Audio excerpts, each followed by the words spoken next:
All right, welcome everybody. Al, Broderick, no, it's not a night off. We had a couple of hiccups, but we're here online, ready to go. Talk a phenomenal game. Kenny, in my mind, one of the best games we've seen so far this season. How about you? Ken? Yeah, it's fantastic, Sean. I had a little bit of a back feedback from you there, but sounding good. Okay, yeah. Hey, now we're good. Good to go. I thought that was maybe the best game that we've seen so far this year that the Jets have taken a part in. How about you? Yeah, absolutely. I mean, high energy, high entertainment value, a lot of chances, some excellent goaltending at both sides, and again, another entertaining overtime between these two teams. And again, the Jets, were forced to kill a penalty to Pierre-Luc Dubois, but they did get a couple of turns with that 3-forward setup, and I thought it was another fantastic tilt all around. I think we expected the Jets to be better. They had a flat first period on Wednesday in the opener. I think they did an excellent job. In one area that they've really struggled in this season series so far, Sean, was that head-to-head matchup with the Auston Matthews line with Mitch Marner and Zach Hyman. That line was kept off the board in the contest by Adam Lowry's line, and not only that, the Lowry line contributed the lone goal for the Jets in this one as well, with Andrew Kopp finishing off that odd man rush with a good finish. Probably got Jack Campbell with a bit of a change up there, the change in direction, but an impressive goal nonetheless by that line. I thought they were really good in that game overall. Connor Hellebuyck was excellent. In the post game, when I asked him about how the Travis Dermott shot beat him, he still wasn't perfectly clear with that, Sean. I mean, he thought it must have changed direction because otherwise it didn't make sense to him that he didn't make the save, right? So I thought it was another just outstanding performance from Connor Hellebuyck. But as he also pointed out, that great it was like a great pitcher's duel.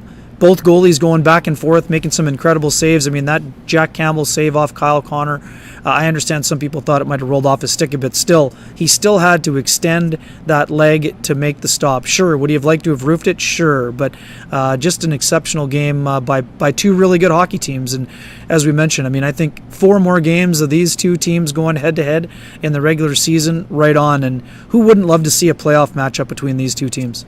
Yeah, that's going to be a lot of fun. What do you think of this idea? I mean, I'd asked Paul Maurice, and Blake Wheeler kind of touched on this. He'd suggested that their focus tonight was on defense first. Do you buy that, or is there any concern suddenly about their ability to generate, especially the top guns, their ability to generate against this Toronto Maple Leafs team?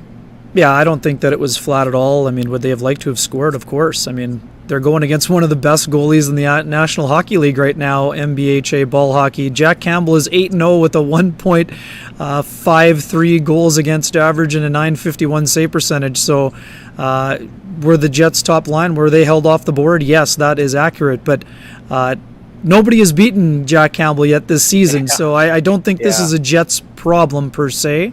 And again, Sean, we talked about it upstairs. That Scheifele line and Ehlers and Connor, they were buzzing in that third period. I think that the Jets were quite good in the third period. I think in the first and the third, the Jets were quite solid in terms of shot attempts. I think they maybe slipped a little bit in the second, but I thought that their third was quite solid. I mean, would it be fair to say the Dubois line with Wheeler and Stastny didn't generate as much maybe as we might have expected? Sure, but to say they fell flat, I don't agree with that take at all, or that sentiment. I will say this. I thought that was maybe PLD's worst game in a Jets jersey. It just didn't seem like he was there. We didn't see the dominance along the boards we usually see from him. He seemed to be out of sync all evening. Yeah, I mean, I don't think that he was sharp. I think that's fairly, I would say there's no issue there. I don't think again, I think there were some good shifts, but I don't think that line really generated a whole lot in terms of what was expected. But at the same time, they were very solid defensively. And that's the thing, Sean. Sometimes when you play a high-octane team like the Leafs, that's part of the trade-off. If there is that focus on the defensive side, yes, sure, the shots against were probably still too high against a potent team or high-octane team like this, but there's sort of going to be that give and take. But I think the other part of it too, I think we talked about the Jets' ability for that third line, the Lowry line, to win the matchup with Auston Matthews.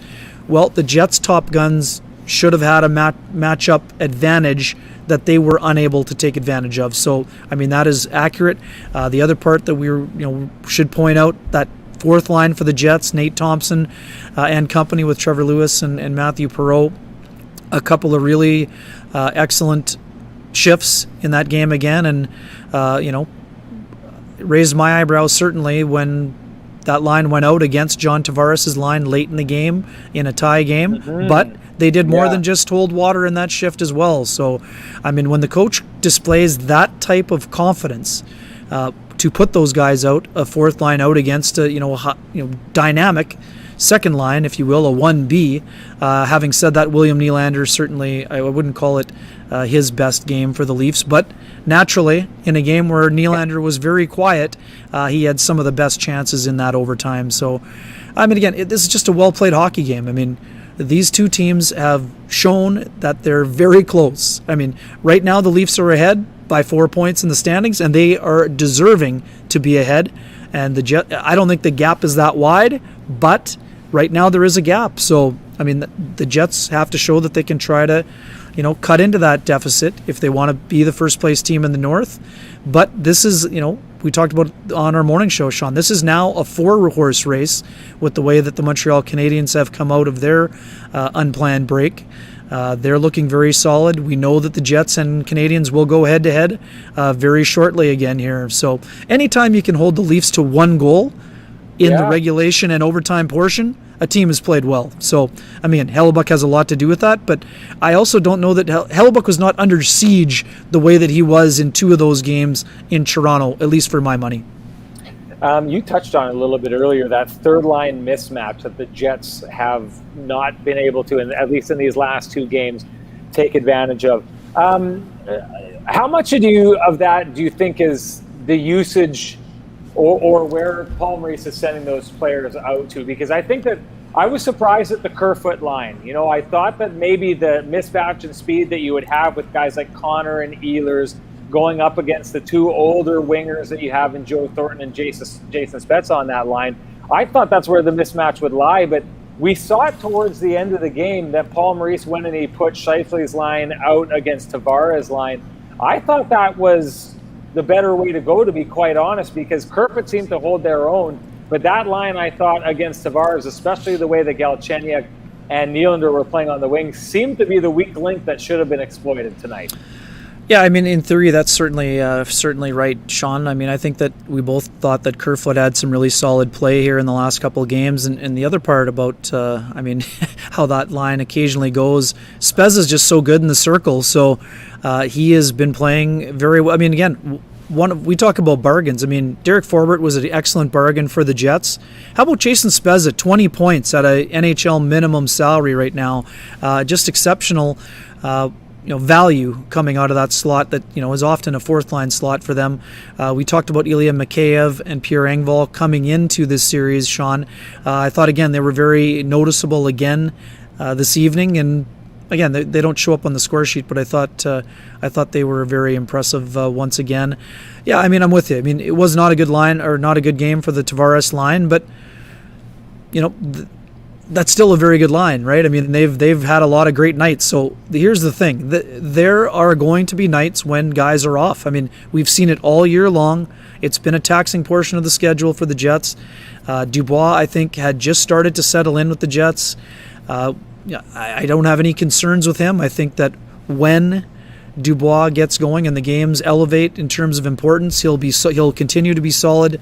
And again, it's a matter of getting settled in, getting recharged. The Jets will have their first two-day break in quite some time, and then they're coming into a stretch where they need to be good. I mean, they're going to get to see Toronto again very soon.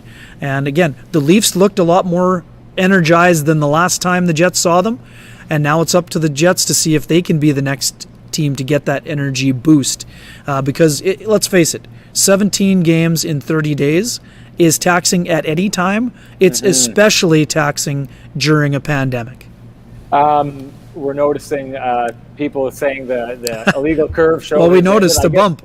Yeah, we always notice that bump, and we appreciate you and welcome you. And we're going to welcome in someone else right now who we said we were going to have on the show before this. Luke Fox from Sportsnet, who does a great job covering the Leafs. We're going to bring him into the show right here. Luke, how are you doing, my friend? I'm doing awesome. Thanks for having me, Sean, Ken. Good to see you guys. What's going on, man? Hey. Great to see you. So I want to get your take right off the bat. What did you see here tonight? Goaltending duel. 70 shots and 68 of them were saved. Leafs Nation is going absolutely nuts over Jack Campbell in the start he's had. Perfect 8-0 record. I think his save percentage is over .950. But from the Jets' point of view, or the Leafs Jets' point of view, what was interesting to me is the relationship that these guys have, Connor Hellebuck and Jack Campbell. Jack spoke about when he is down in his career, how Connor would text him and coach him a little bit and pump him up a little bit, because he's had quite the journey. Like this is probably the pinnacle in terms of spotlight or getting on a run or holding the crease. His third team, much celebrated first round pick, and he's had his ups and downs. So and then I thought it was interesting that Hellebuck said that if it wasn't a pandemic, these two guys would meet up in the hallway after the game and share a laugh and talk a bit, and they can't do that. So Luke, last year I was doing a Hockey Night in Canada game when Jack was still with the LA Kings, and Jack totally stole the game from the Jets, and I went and talked to him afterwards and asked him about that, and he said, I know Connor very well. I guess they met during the World Championships and got to be really, really good friends. And he told me at that time that he just loves bringing his best when he's playing Connor. And he stole that game, a game that everyone was expecting the Jets to win, and LA was, terrible last year. No one was expecting it. And now we're seeing what's happening here. And you clearly listened to the post game, but it looks like for Connor, he may have created a little bit of a monster with this situation. Yeah, absolutely. Jack was geared up to beat him. And he's playing phenomenal hockey, and the fact that he's doing it while battling a leg injury is really interesting. It has Leaf fans kind of on pins and needles, because so often after one of these wins, he'll actually need a maintenance day and not show up at practice, and everyone's panicking. And he had to actually skip a start and let Michael Hutchison play a few days ago. And with Freddie Anderson's status uncertain, there's a lot up in the air. But the thing is, when he's good enough to go, he wins the game every time. So it's a pretty remarkable story. Bit of a late bloomer, I think when Dallas drafted him, I think they were expecting this 5 years ago, but it's happening now at a perfect time for the Leafs. The low scoring affair that we're seeing here, Luke, I think we were a little bit surprised by this. I was expecting somewhere around 4-3 tonight. I was expecting it to be close. But afterwards, Blake Wheeler talked about the Jets had essentially gone in with a real focus on shutting the Leafs down tonight, which it looks like they were capable of doing. What do you think in regards to both these teams who have such deep benches, such high skill, such ability to score? Is this the kind of hockey they want to play, or maybe more so, is this the kind of hockey they have to play to have success in the playoffs? Yeah, I think it's the type of hockey the coaches want to play. It's not unlike the Leafs game plan going in to play an Edmonton Oilers team. It's kind of the same mindset going to the Jets. All Sheldon Keefe talked about was how deep the Jets forward group is. And then you get to this game, and who are the goal scorers? Travis Dermott, a third pairing defenseman, and Andrew Kopp, who's having a heck of a year, but bottom six guy, right? And I think that's partly because both teams are game planning against the dangerous top six groups on either side. And then you factor in some good goaltending, and this is what you get. But there was a couple games between the Leafs and Oilers that kind of were similar. It wasn't high scoring. You'd expect it when you look at the rosters and you see all the firepower that's on the ice at one time.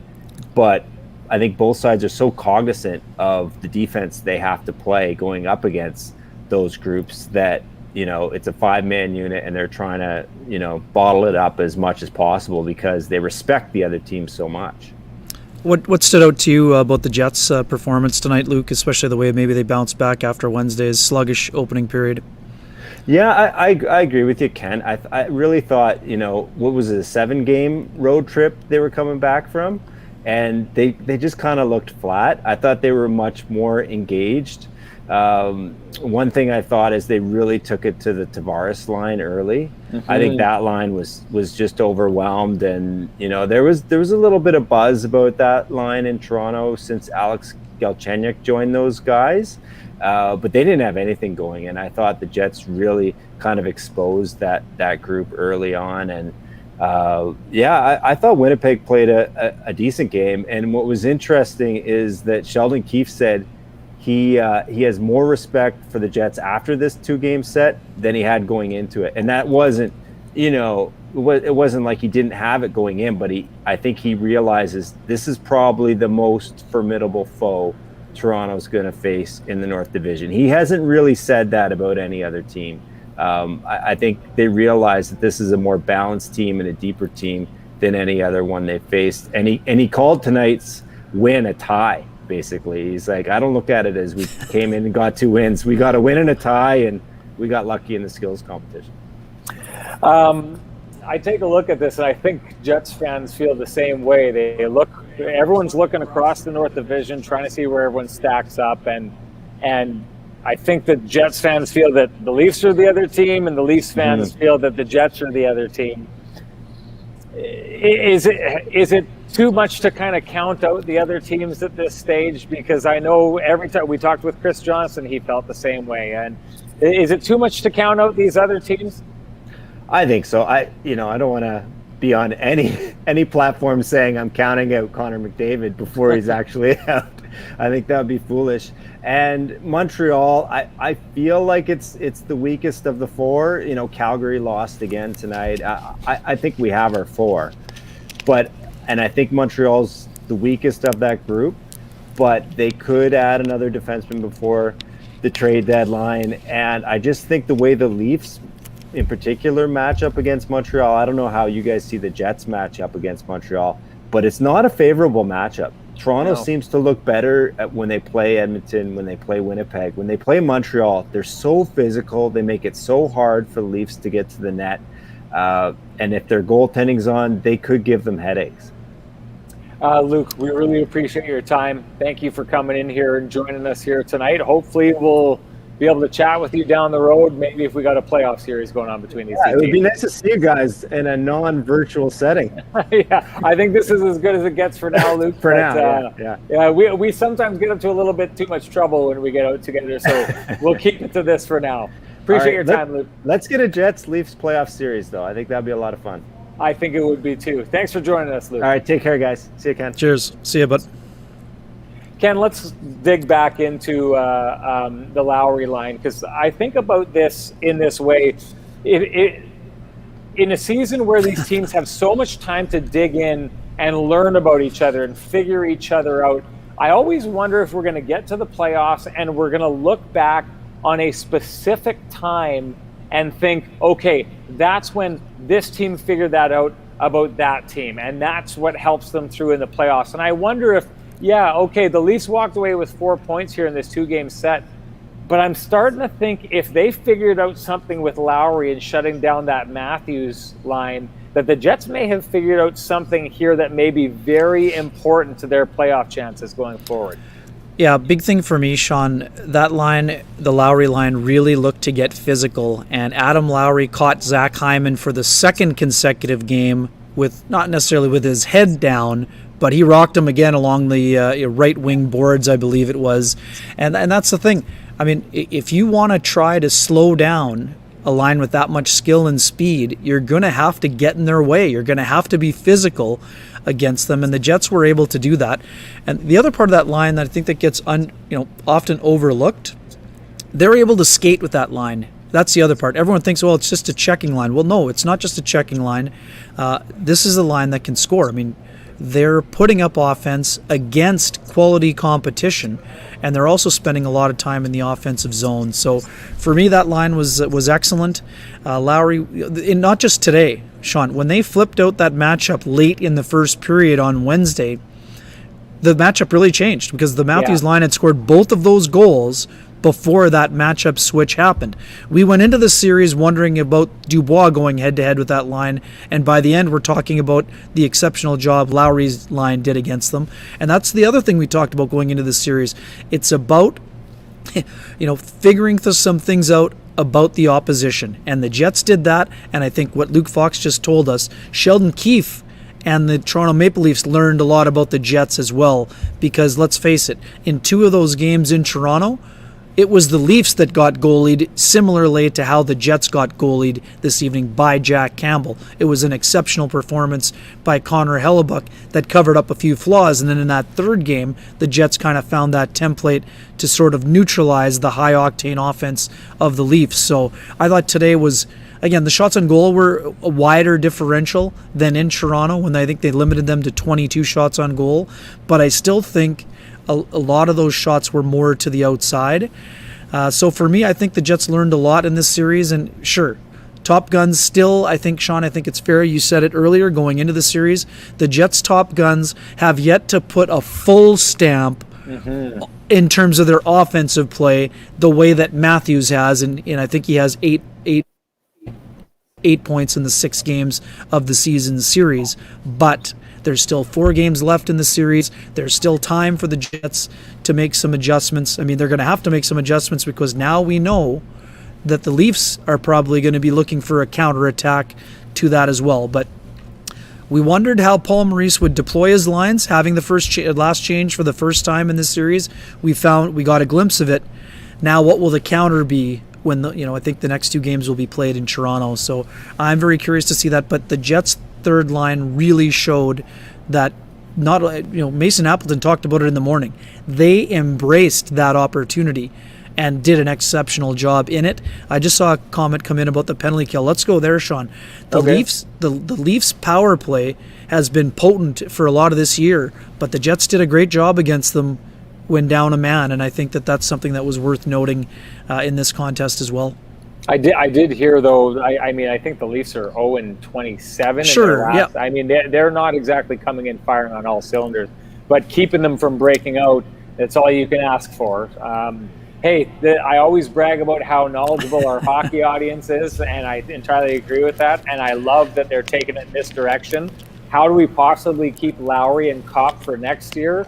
Turd Ferguson said this last post game, and again, Jets can't let Lowry go to UFA, get him locked up.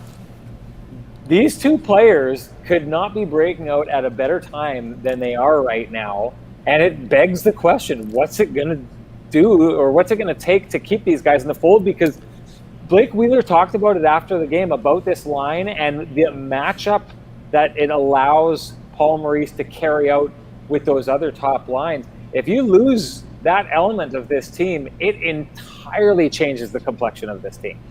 Yeah, it certainly does. I mean, the one thing we talked about in the pregame show, David Gustafsson is a guy in the Jets organization who is being groomed for that job. It's not just a 4th-line job that Gustafsson will handle. I think eventually he can slide into that 3rd-line center role, but I mean, we know how much that Paul Maurice loves to lean on Adam Lowry, and he loves the versatility of Andrew Kopp. So I believe the Jets will do everything in their power to keep both players. But at the same time, in a flat cap world, there are going to be some tough decisions coming up. So if the Jets can sign both those players, part of it will be because they have Mason Appleton locked up for 1 more year. Willie, that's a great point. I mean, Lowry and Kopp are exactly the type of players that help push a team with high-end skill on the top 6 over the top with that 3rd line that can both check and produce some offense. So Gustafsson is nice to have in the reserve, but I believe that Gustafsson will break in as a 4th-line guy but can grow into that role eventually.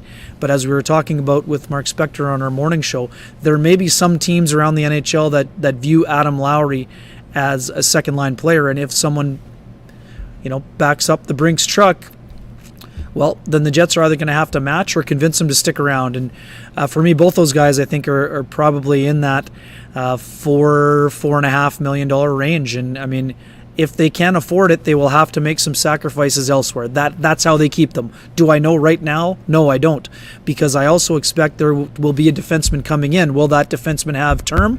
Will that defenseman be a UFA that they want to sign afterward? Those things we don't know yet. But what we do know is that it's another very important offseason for the Winnipeg Jets and Kevin Cheveldayoff. They want to keep both those players. They're both very valued. Here's the other part of it, Sean. They're not just valued for their on-ice contributions.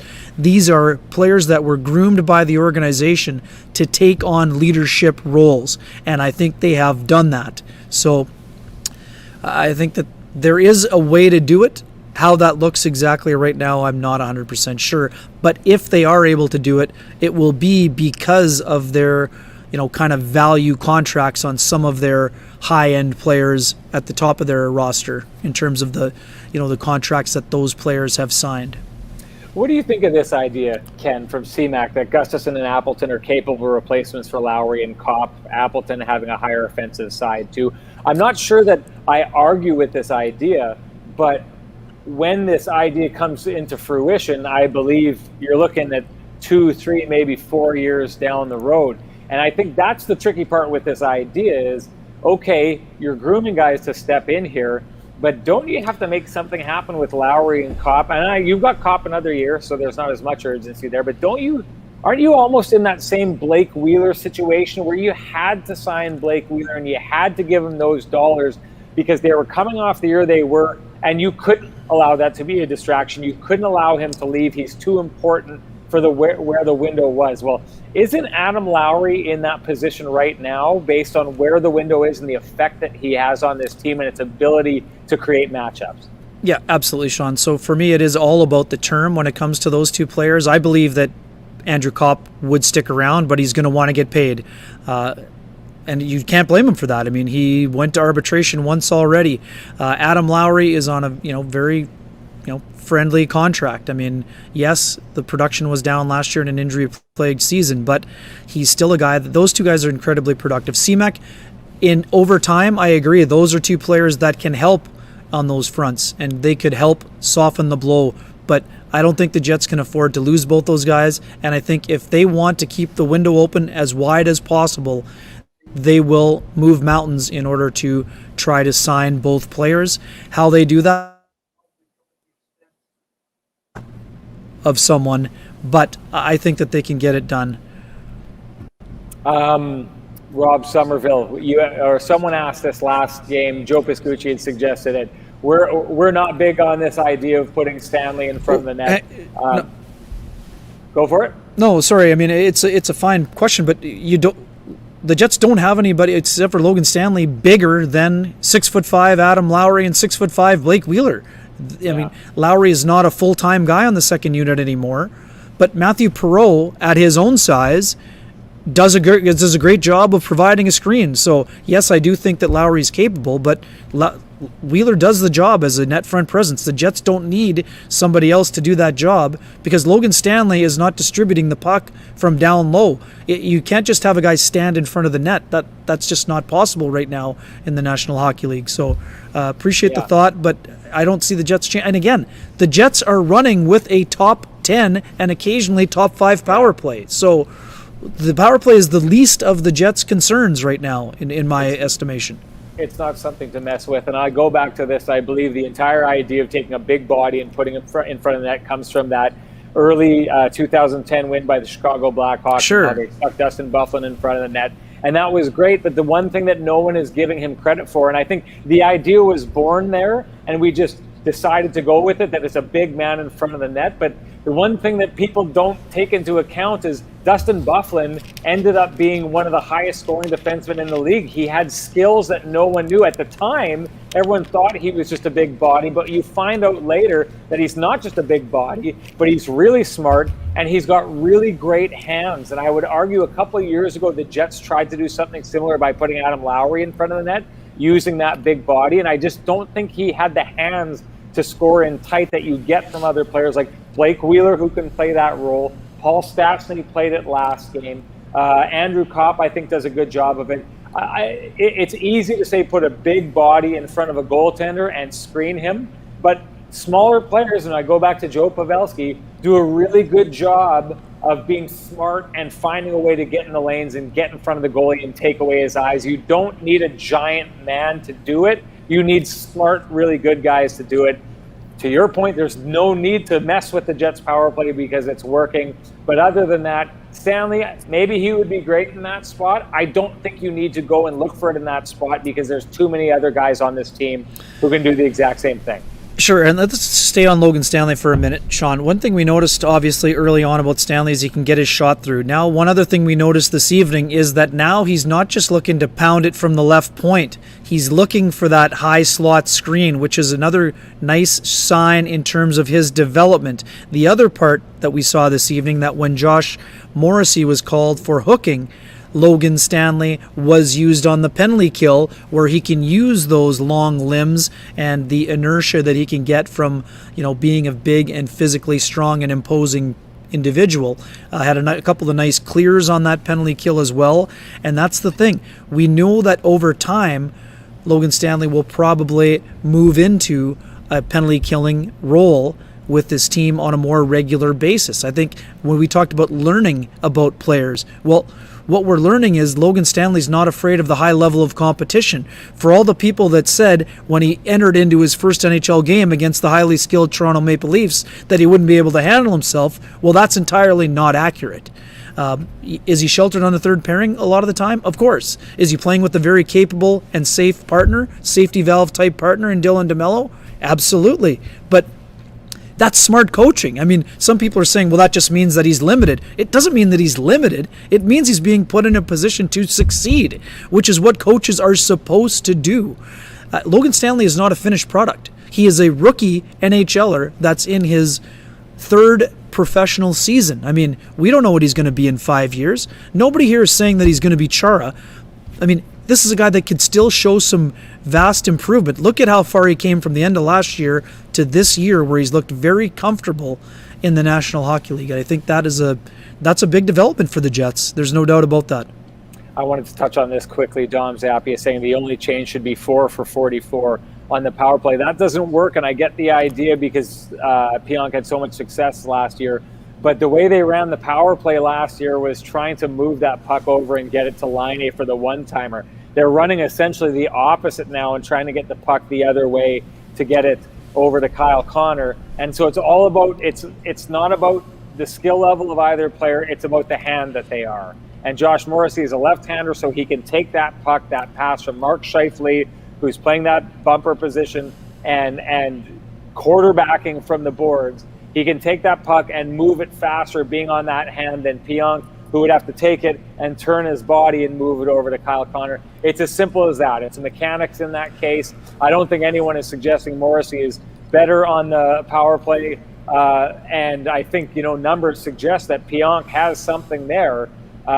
It just doesn't work with the personnel that they have and what they're trying to accomplish. He's just the wrong hand, as simple as that. Well, and the other part of that, Sean, Kyle Connor is a guy with 8 power play goals, so that part is working. So we understand that people would like to see, Pionk is doing a great job on that second unit. Yes, he led the Jets in power play points last year, which is an impressive feat when you consider who is on the power play. But there were some issues with the first power play unit last year in terms of Line A not getting, only being limited to 8 goals after having 20 a couple years earlier. So Kyle Connor has filled a very important shooting void with that one-timer, and he gets to the net. So he's taking care of his end of the bargain. Part of that job and ability to produce has been related to the play of Josh Morrissey. So it doesn't always lead directly to points, but I would also say, yes, right now this year, Pionk's shot has been more dangerous from the top, but Morrissey has been doing a better job of getting his shot through as well. And, it's hard to argue with the results. Again, we know that the second unit has been very important for the Jets, but I still believe that it's 17-11 in terms of goals for the units, leading with the top units.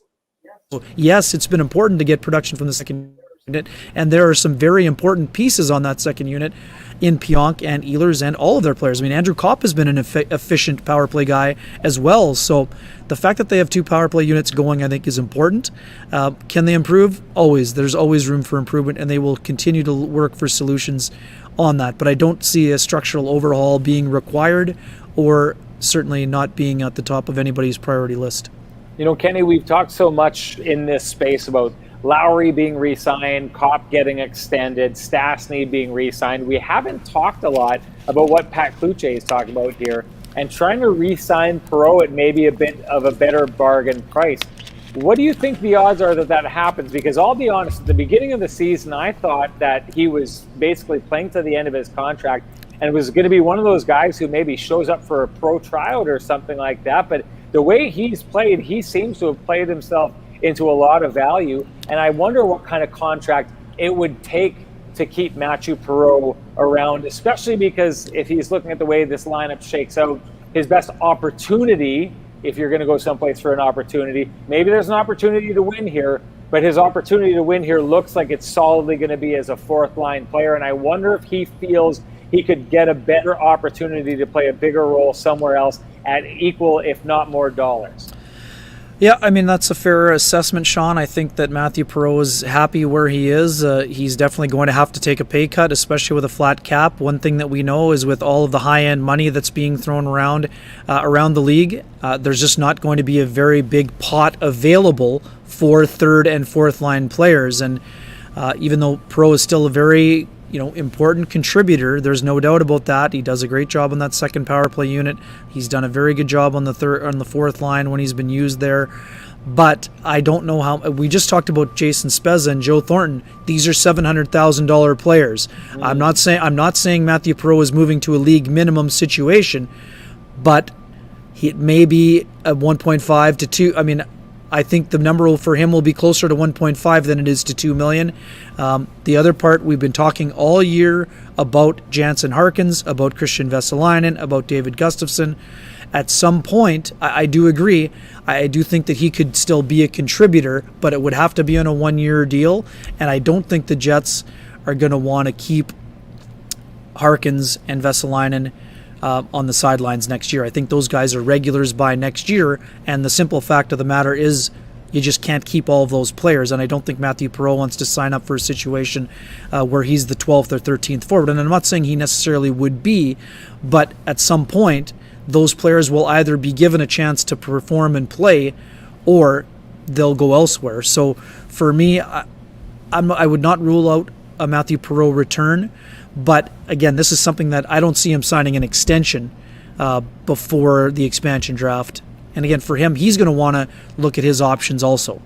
I think that's a good point, and I think you've entirely convinced me because you're right. There's a bunch of guys waiting in the wings trying to get in, and what it's going to cost to keep Matthew Perreault, I believe, because I think that he could go elsewhere, and I think he could find himself a third-line role for sure, a solid third-line role on another team.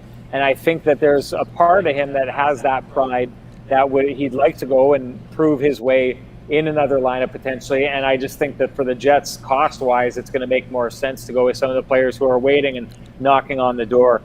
We talked earlier about the Jets potentially figuring something else out in this series in Lowry going against Mitch Marner and Austin Matthews. Is there anything that you feel that the Jets figured out about themselves in this series that maybe they need to address going forward? Yeah, I mean, they need to score more goals. They were not able to generate enough against Jack Campbell. I mean, again, we said it earlier. Jack Campbell is doing this to a lot of teams so far in his 8 games where he's been perfect this year. I think they'd like to generate a little bit more. I think they were... I would say that they were pretty happy with the majority of their final 5 periods, Sean. But at the same time, I think they know that, like we said before, the Leafs' top guns have been able to elevate in terms of their offensive production. If the Jets want to take a few of these games back in those final 4 regular season meetings, they're going to need a little bit more from their top guns. I mean, that basically is a fact. I mean, only a power play goal on Wednesday and a third line goal here on Friday night. So, but again, I think they opened some eyes with those Leafs teams as well. So, but again, that's something they know they can be better defensively a little bit. I think again they had to lean on Connor Hellebuyck a little bit again tonight. I mean that's been a common theme at times, but I think there have been signs that the Jets structure is improving. But in terms of what they learned, I think they learned exactly that they have a plan that could limit. I mean, it's incredibly difficult to keep the Matthews line off the score sheet. They have a template on how to minimize his production, but he's still going to get his scoring chances. So I think there were some strides taken by the Jets. I mean, again, it's only 1 out of 4 points, but I don't think that they played terrible in either one of the games. They had a really flat first, and after that, the play was fairly even. But will the Jets need to elevate? Of course they will. I'd asked Paul Maurice about his patience for the fact that the lines aren't really producing right now, and he's been somewhat quick in the past to move if he doesn't feel like he's getting the magic out of his lines that he usually expects. I think he's been less patient at other times. He said he's going to have patience with this. I wonder, though, with that line of Pierre-Luc Dubois and Stastny and Wheeler, have they shown anywhere near enough to suggest they're a line that should be kept together going forward? Well, I mean, again, I wouldn't want to make a rash judgment on this, Sean. I mean, Blake Wheeler got knocked out of the game in the first period the other day. Were the first few shifts for that line particularly solid? No, they got scored on one of them for sure. And tonight, they weren't flying, but I mean, let's see what they look like after the 2-day break for me. I mean, I don't think that there's any reason to panic to change the lines. Now, again, I totally understand that after the Scheifele, Connor, Ehlers line scores 3 goals, or were part of 3 goals, yes, Kopp got one of them. If that happens once when they're put together for the first time, I understand why people would want that to happen every single game. That's just not the case.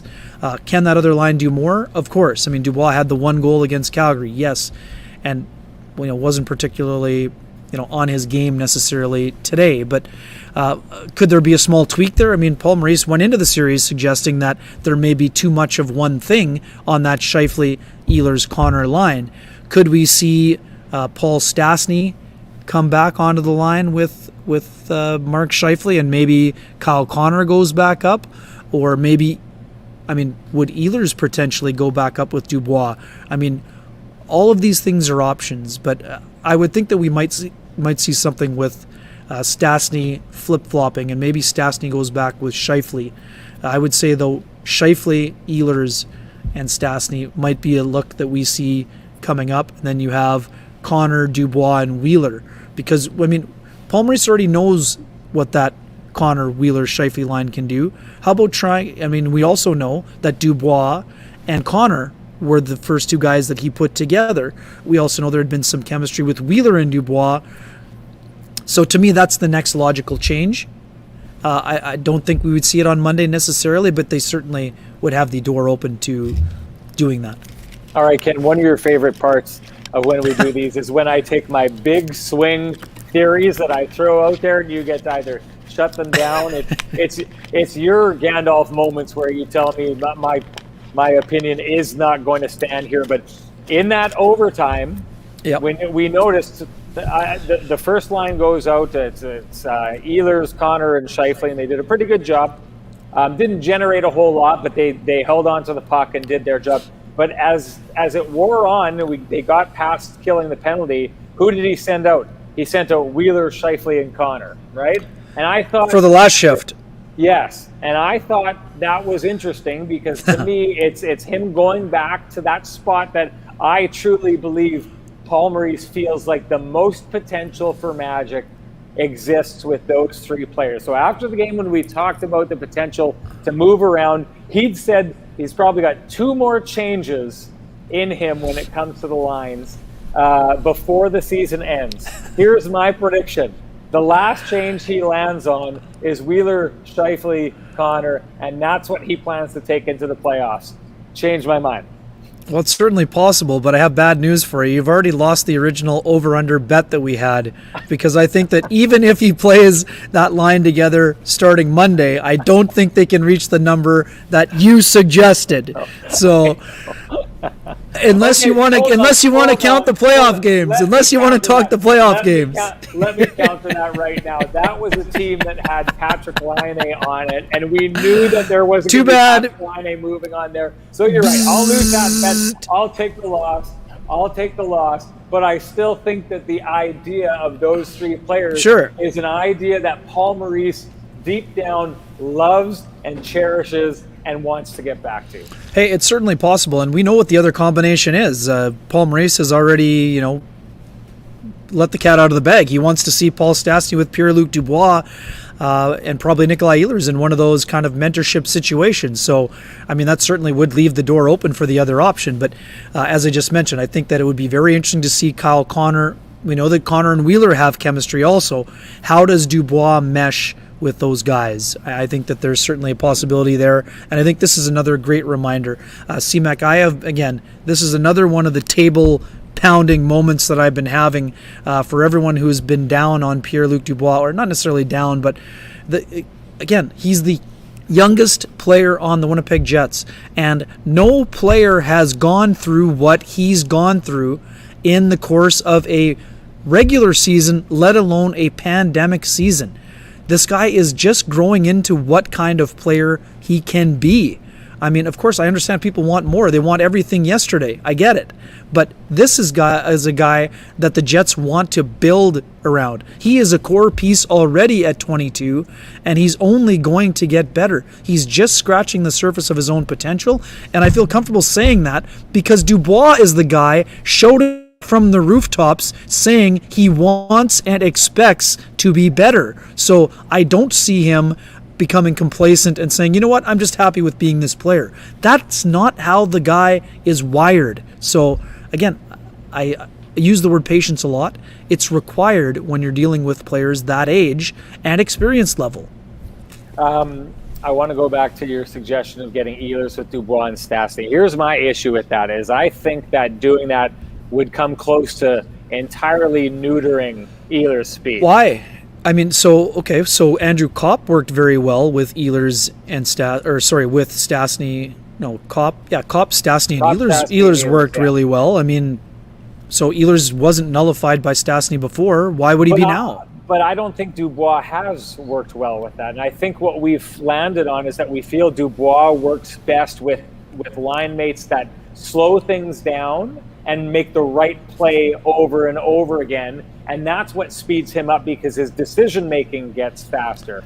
But the fleet of foot part of it, I don't think he ever caught up to those two players. And I wonder if taking another speed player off of the line with Nick Ehlers is a good idea. Stastny, I think he's smart. I think he can get down ice. And here, let's go down that road with that theory. Maybe Stastny makes enough of those smart plays that it allows Dubois to speed up his game.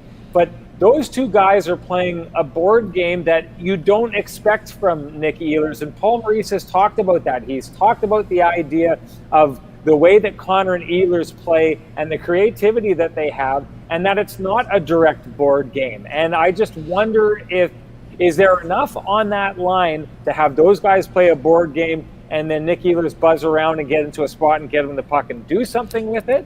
Or does it kind of take away his ability to be fast and creative to be with two guys who are playing a board game and making the right moves, but not necessarily having the buzz and the speed that we see that Scheifele can play with Ehlers and that Kyle Connor can play with Ehlers? Yeah, for me, Sean, Pierre-Luc Dubois is a fast and powerful skater. I think there have been times where when he plays with Connor and Ehlers, he hasn't looked as fast because it wasn't coming as naturally to him in terms of he was looking to be a puck distributor. I have no issue in thinking that he can keep up. Again, Ehlers is one of the fastest players in the NHL, so I get it. It's tough for anyone to keep up with him, but I don't think pace will be an issue when it comes to Dubois and Ehlers, and I still really think that those two can have some incredible chemistry together.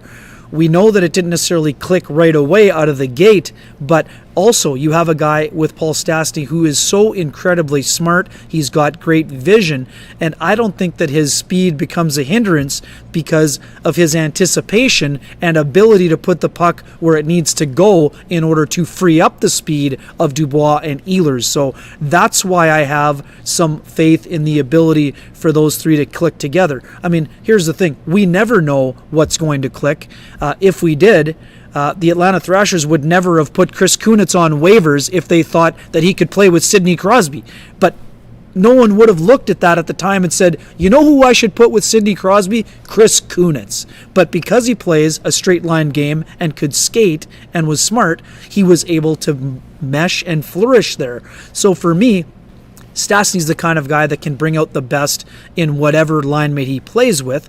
He works to their strengths, and that's why he's able to fit in seamlessly on any line. I also think that we need to remember, Sean, Paul Stastny is making an adjustment to playing on the wing. So we know he's a smart player, but to expect him to excel on the wing when he spent his entire career at center, I don't think that that is a realistic expectation either. And I do think that he'll get it figured out in time and get back to playing at the level that he was at when he was really flying. Let me float something here. Heading into the playoffs, if there's a chance, and I think there's a strong chance that Wheeler, Scheifele, and Connor get together, what are the chances that you would maybe move Andrew Kopp back up with Stastny and Ehlers, which we know worked and was working brilliantly at some point, and then moving Pierre-Luc Dubois down to that third line? And why not?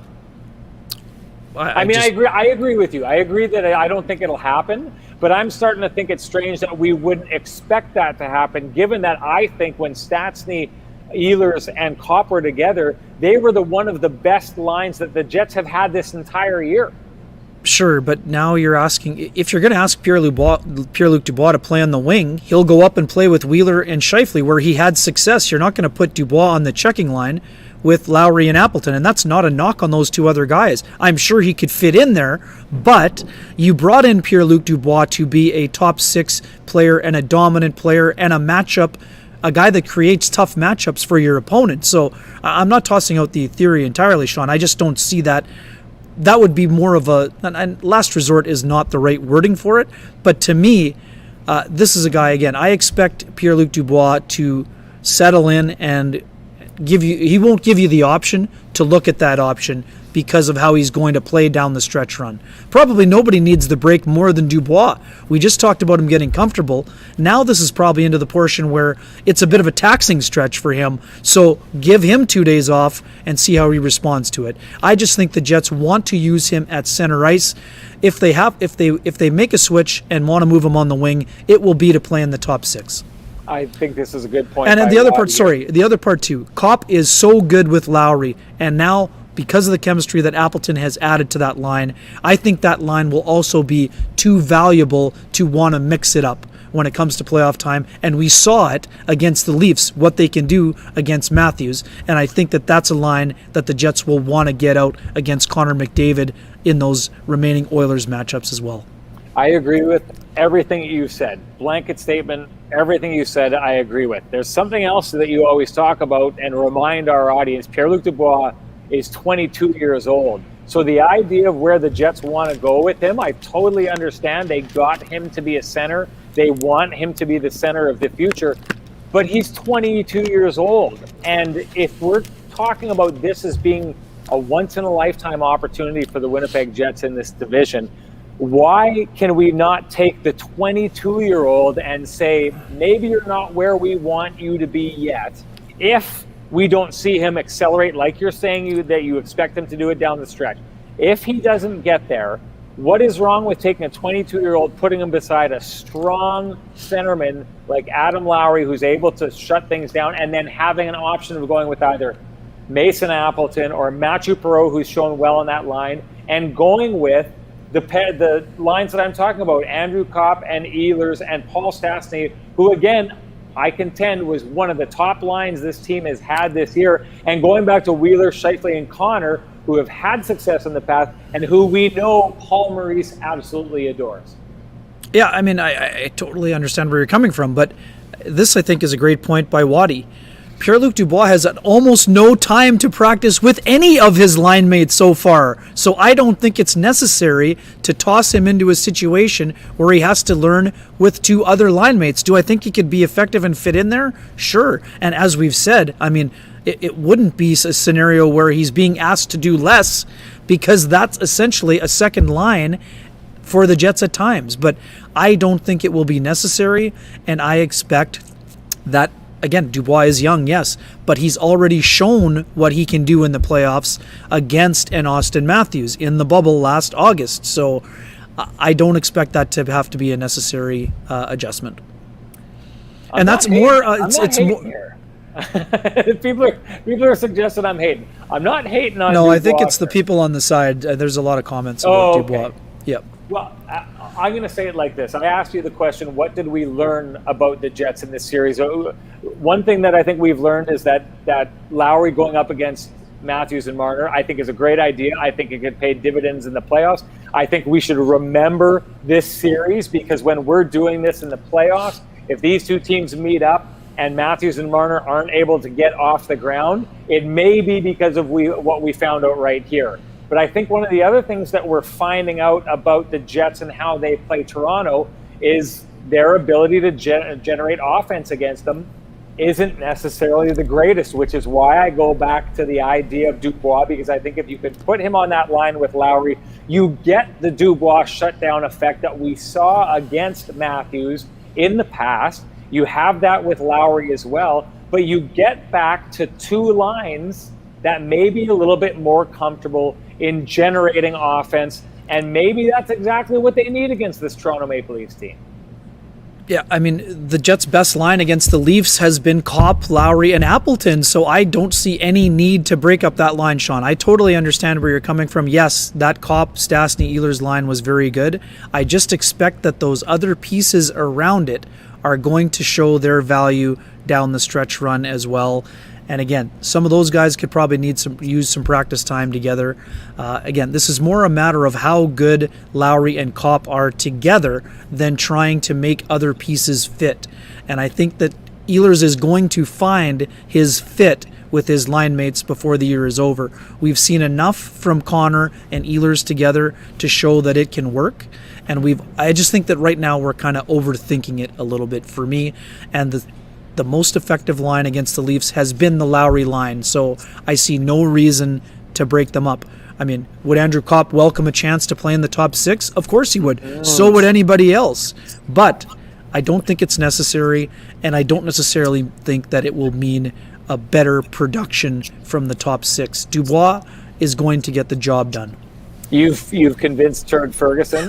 So you win this round, Weber. You win this round. You've got Turd Ferguson's vote. But hey, this is a good question here. Waiters27 says, will you guys do a live show during the trade deadline?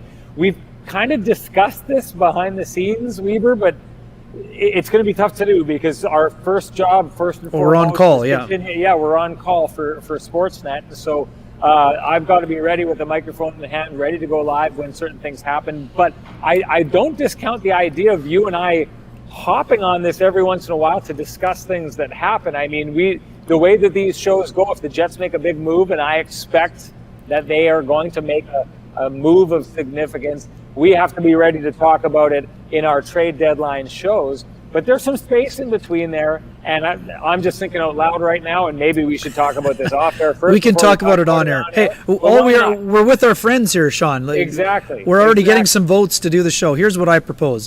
What I propose is that we'll do a couple of pop-ups. When a trade happens, we're going to do our best to break it down when our responsibilities are over with. And I think what we will also do is once the deadline has passed and the availabilities are complete, we will do a breakdown. I think the Jets are playing Ottawa that night. Are they not in Ottawa? I think so, yeah. So our trade deadline show, there will be some combination of a trade deadline show that either wraps in with our pregame show, but we'll probably go to it first. I just think this is hilarious. Oh yeah, about us being YouTubers now. Because watch out, Kardashians! Watch out, Kardashians! We're coming. Yeah, there was who said this to me the other day that they had they talked to, or was it you who said that your nephew had like a whole new respect for you because you're a YouTuber now? So someone had said that to me, and I'm totally drawing a blank. But there's this respect that we're getting for being on YouTube now, and it's like, who would have thought it would have gone in that direction? Here, hang on, let's tackle this here. Yeah, my buddy Eric Hildebrandt checks in here. Thank you for joining us, Big E. This is a simple one. Right now, the Jets and most other teams in the NHL are viewing the value of the rest and recovery as being greater than any time spent on the ice right now. Again, that is more to do with the fact the Jets played 17 games in 30 days in March, and they're basically looking at playing every other day for the next month. I mean, we keep saying, well, the Jets have got through March. Well, Paul Maurice is like, well, they need to get through April 19th. And now we don't know exactly when those 2 postponed games against the Vancouver Canucks will be made up. So there will continue to be busy. What I do think, Eric, is that the way the schedule is now, with that day off on Saturday, and I think they will have a short practice Sunday, it will certainly help on those matters as well. And somebody had asked earlier on about points percentage. Obviously, we've talked a lot about points, but much like the end of last year with the pause season, because of what's happening in Vancouver and because we don't know exactly how those games will be made up if their pause extends beyond Thursday, yes, absolutely, points percentage will be something that will be a factor in terms of who finishes where. Okay, I got to bring this up. I'd forgot. It's the live TV. Sometimes it's hard to re-rack it in your brain. But Pat Kanuga, who, when I worked at CBC Radio, was the guy who brought me in. And I tell him this all the time. I had started out my career as like Global in Winnipeg. I left there and I went back to roofing Ken. I went back out to Lackawanna, Manitoba, and I ran my roofing company. And I remember very distinctly being up on top of a steep roof and my phone going off and Pat Kanuga calling me and saying, hey, do you want to come? All I can offer you is a week-long tryout for CBC Radio, but why don't you come on back? It's Pat Kanuga is the reason I'm back in this industry and ended up sticking around. I've landed on Hockey Night in Canada since, which was a dream that I never would have ever expected to have achieved in my life. But Pat Kanuga is the guy, and I tell it to him every time I see him, even though we see each other all the time, go camping together. But yes, it's his 9-year-old son, Scotty, who finally I've earned a measure of respect from him in my life. So yay to YouTube, Ken. And hey, we should say to everyone, we are right on the verge of reaching 1,000 subscribers. We've been doing this. We started the YouTube but just a little over a month ago. So for us, from 0 6 weeks. Is it 6 weeks for YouTube or for the show? Oh, sorry. I mean, we've had 6 episodes, so yes, probably just over a month. You're right. It's a little over a month, and so in that month we've earned 1,000. We're not there yet. I don't want to get there too far. We really want to get there 1,000 subscribers, but 0 YouTube page that we've turned into this in a month, and it's all because of all you out there. We really appreciate that, and thank you so much for that. Because man, oh man, I get on and I look at that thing every day, and I try and interact with people who are interacting with us. And someone had said earlier that it feels like we've been going live all day. It's because we were on at 9 in the morning. I want to give a shout out to our weekly podcast that we do. We had Pascal Vincent on, and he was phenomenal. I'm going to be sending this out all week. But if you have any questions on how they handle guys like David Gustafsson, how they've handled Logan Stanley, how they've handled Ville Heinola, he did a really good job of breaking down how the organization handles that. And I go back to this time and time again, Ken, about kind of the hate and the Free Ville movement, and I get it. He's a player to be excited about, but I just don't understand sometimes the way that some, and I mean, I'm not saying they have the right answer every time, but if you're a Jets fan and you're losing faith in the process that the team is having with Ville Heinola or Dylan Samberg, what do you say about what they did with Logan Stanley? Because I'm pretty sure we've been seeing one of the hottest topics in our chat room here has been Logan Stanley and how in love with him everybody is. Logan Stanley is the guy that they've moved through that process and had the idea of how to get him to the next level. So it's the same minds that handled him and got him to where he is that are handling Ville Heinola and Dylan Samberg right now. Yeah, I mean, this goes back to Adam Lowry in St. John's. I mean, these guys all... I mean, Mason Appleton. Did the Jets mishandle Mason Appleton? No. Josh I mean, Morrissey. look at what he's doing right now. I mean, even Connor Hellebuck had to spend time in the American Hockey League. This is part of the process, and it's not a punishment. It is meant to help the player. Sean, as you were promoting our show today, our colleague Mark Spector was also excellent, and he has some good answers in terms of how the Jets might be able to figure out the Oilers in that head-to-head matchup. Yeah. Hey, if we're talking Edmonton guys, Corey Blashill, our camera guy out there, is a big believer in this. He's been telling me this. I think it's because he wants to work with me again, because Corey and I get along really well. Takes me, his wife showed me how to use the air fryer. It's great. But Oil Jets first round, buckle up. It would be a good one. Man, I'm hoping we can travel by then, Ken. I'm sure hoping we can travel by then. Although maybe you'll leave me behind like you did at the beginning of the bubble last Oh time. Boy, that wasn't my was fault. you. That was your fault. I'm not taking any credit or blame. And folks, for those of you who feel like it's been all day, it's awesome. We are loving this so much, the ability to connect right now. I mean, we've done 3 shows today, and that other commenter was right. I'd be happy to go 2 hours if I didn't have to write a column after this game. Check it out. Look who's back. Videos of Renny. I know, that is such good news. Hip just for Kenny. I gave them a 1 out of 10. There's a J, just kidding, at the end of that. Videos of Reddit. Thank you for coming back. I'm sorry if I came across as harsh. I appreciate you doing your homework, and we're happy to have you back and keep those questions flowing. We appreciate the honesty. That's what we always say. We don't always have the answer, but we often have opinions. And guess what? We don't always agree on those opinions, but it's a safe place to have those opinions brought forward and keep them coming. Again, that doesn't mean there might be a rant coming, but keep them coming anyway. Kenny, I think people are starting. I said it. I'm starting to notice people are trying to bait Kenny. Oh, it's been happening in our pregame show. It's people true. Are trying to bait you into one of your rants, but it's like they don't have the wherewithal to go all the way. They're saying, yeah, they're saying something they know will get a reaction, but then they're saying, just kidding, just like that, because you're scaring them off. Maybe you're being too hard on everyone, Ken. Maybe you should calm down and take it easy. How about that? Yeah, that's what people say about me all the time. I'm a very unpositive person. Kenny is the most positive person. I'm going to tell you, Kenny and I we've joked about this. We spend more time with each other, at least virtually, than we do with our wives these days. And I love this. Kenny always wakes up in the morning and he sends me a text, and it's always like positive. This is going good. This is going good. This is going good. And then he ends it with, make it a great day. And I think to myself, power positivity, huh? Is that how a guy gets 2 hole-in-ones in 1 round? People, it's real. It works. Power positivity. This guy is proof of it. Ken, where are we going to go now? Where are we going with this? It's a good question. I think there was something that I liked. Okay, now you gave me. I'm so good at. Sorry, thank you for the compliment.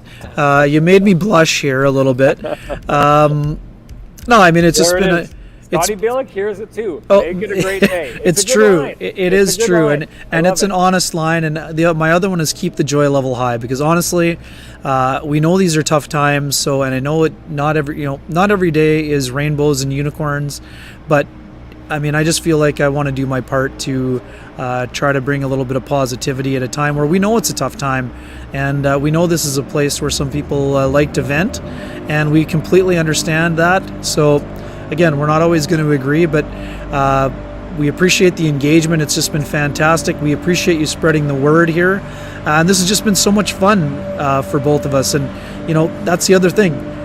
We're happy to go all day. I mean, we're looking at more ways to try to make this effective and to come and bring more shows and more content. But we appreciate you following along. I mean, whether it's at sportsnet.ca, watching on TV and YouTube and everything else. But this is something that we take a lot of pride in. It's been super fun. And I mean, the one thing we know about the Jets, they're keeping it entertaining, Sean.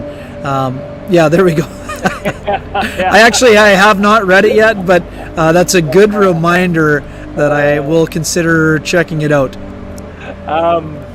Let's go into this. I mean, people are asking while we get into this. I want to tell this story. Whose idea was it to do this post-game show? Because it's such a great show.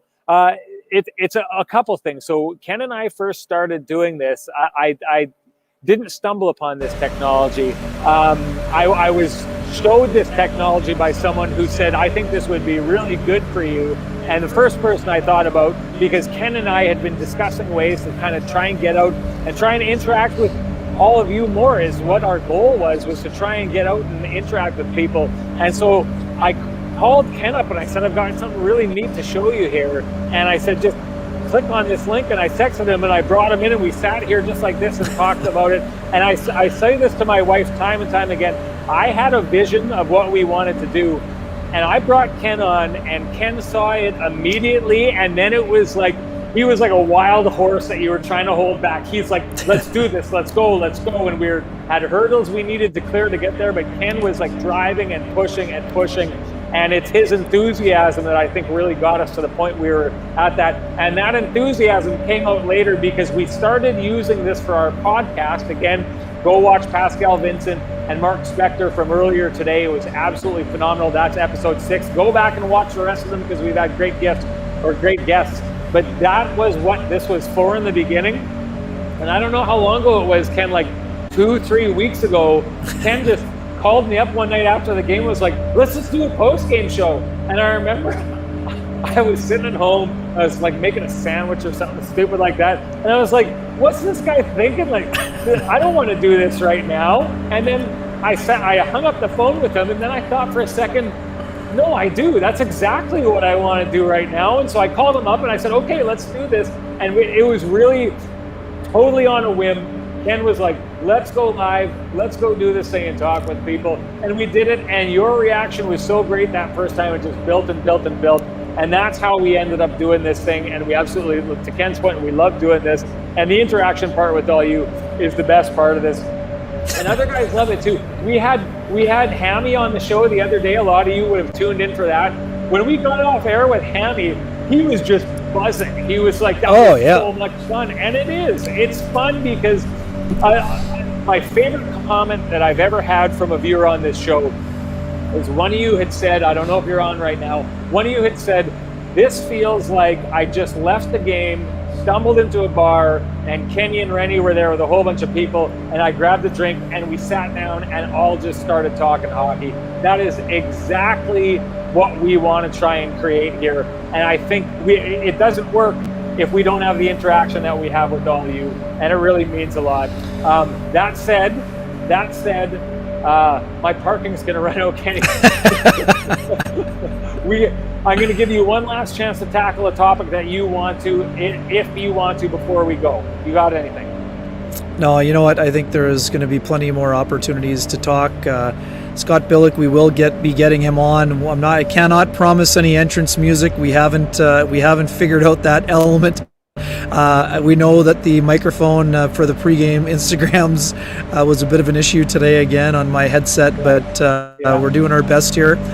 No, just another fun day. I mean, this is a great fun game. I hope everybody has a great long weekend, and can again check out those podcasts on all your platforms. And if you have any questions about how to get that information from those platforms, if you're not on the YouTube, get signed up if you can, and get those likes, smash that subscribe button, and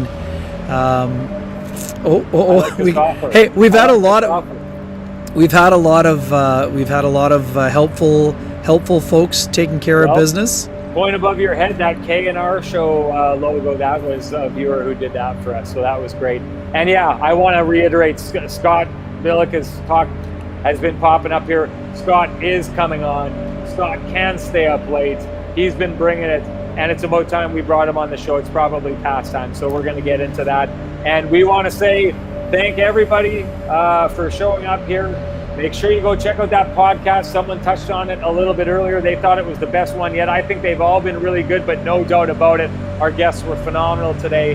And if you want to check us out, if you're watching on YouTube and you haven't subscribed, what are you doing? Click subscribe on that button so you can get to all our stuff. Thanks for watching us on all the other platforms. And yeah, let's sing from the rooftops, our podcast. It's been around for a long time. It's been a pretty poorly kept secret, but we haven't really been able to promote it. We're able to do that now. If that's how you like consuming this kind of stuff, hop all over it, everybody. One last time, thank you. And I know I say it 10 times at the end of the show. I should probably say it 30 because we appreciate you all so much. Thanks for joining us. We will see you next time.